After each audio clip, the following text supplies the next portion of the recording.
No, that's not a scene from a food shelter and just has a disorganized way of getting food. That's from an H.E.B grocery store in Austin after those residents discovered that there was apparently free food being given out because power had gone out and the grocery store had to toss out tons and tons, hundreds of pounds of food, as a matter of fact. And they were even told, hey, you guys can't come get this. This isn't for you to take. They still did, and this happened. Here in Austin at H.E.B, everybody's literally, I can't see anything. They're literally getting food. What the heck? From a trash bin, very slick, throw food away. Traffic jams and I guess what people would assume would be unhoused folks digging in looking for their next meal. But no, these are residents still looking for that next meal because this is America so proud. George Morales, who's the Austin constable, warned folks against these actions, though. He said this is not free food. We had over 250 people fighting in the dumpsters because someone posted, quote, free food, but this food is rotten and spoiled and it's unsafe to eat. Our percentage 4 deputies, I guess, PCT 4 deputies and APD responded to roads that were gridlocked because of this false post. The area is cleared by our office. If you know someone that got food, let them know that it is not safe. Here's another image of some of that food that was being tossed out and folks saw and said, hey, I could use some of that. Here's another picture. And this is what stuck out to me. I looked a little closer. It seems like some of that stuff, of course, is perishable, eggs and stuff like that, frozen foods and things. I feel like I see peanut butter in there.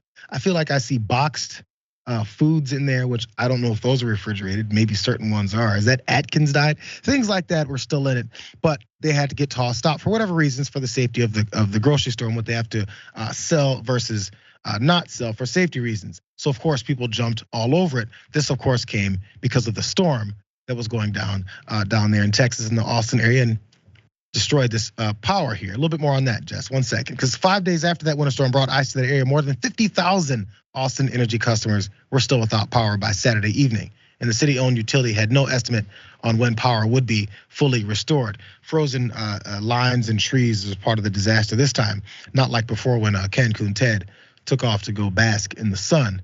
That time it was just a grid failure over the extreme temperatures and lack of preparation for it.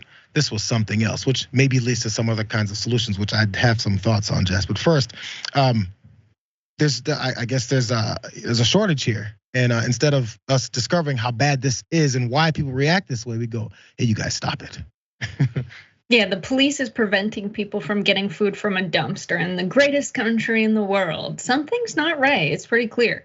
If they're putting food in the dumpster and people are showing up in troves to get it, knowing there's a chance that it's spoiled, they need food that badly, these are not people who are doing a good and consistent job meeting their basic material needs on a consistent basis. That's pretty clear.